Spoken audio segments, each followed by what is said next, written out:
Joe's Boys by Louisa May Alcott. 1.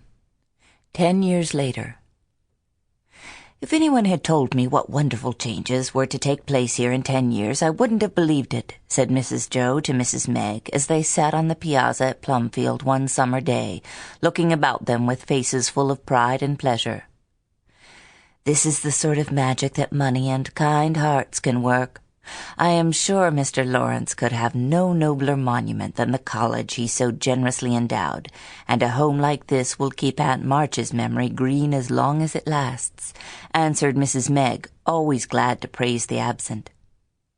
We used to believe in fairies, you remember, and plan what we'd ask for if we could have 3 wishes. Doesn't it seem as if mine had really been granted at last? Money, fame, and plenty of the work I love, said Mrs. Joe, carelessly rumpling up her hair as she clasped her hands over her head, just as she used to do when a girl. I've had mine, and Amy is enjoying hers to her heart's content. If dear Marmee, John, and Beth were here, it would be quite perfect, added Meg, with a tender quiver in her voice, for Marmee's place was empty now.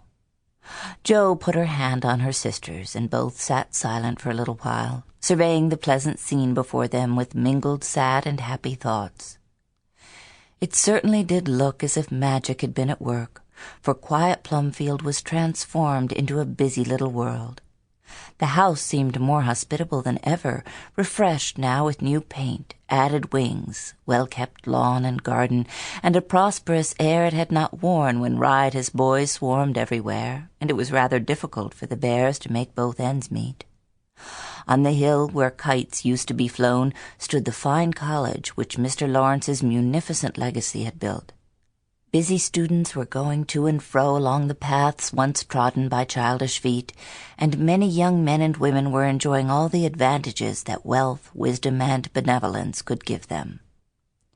Just inside the gates of Plumfield, a pretty brown cottage, very like the Dovecote, nestled among the trees, and on the green slope westward, Laurie's white-pillared mansion glittered in the sunshine.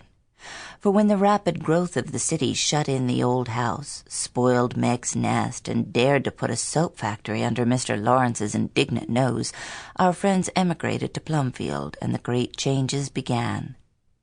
These were the pleasant ones, and the loss of the dear old people was sweetened by the blessings they left behind.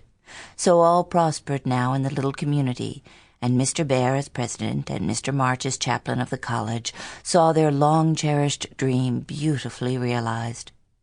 The sisters divided the care of the young people. Sample complete. Ready to continue?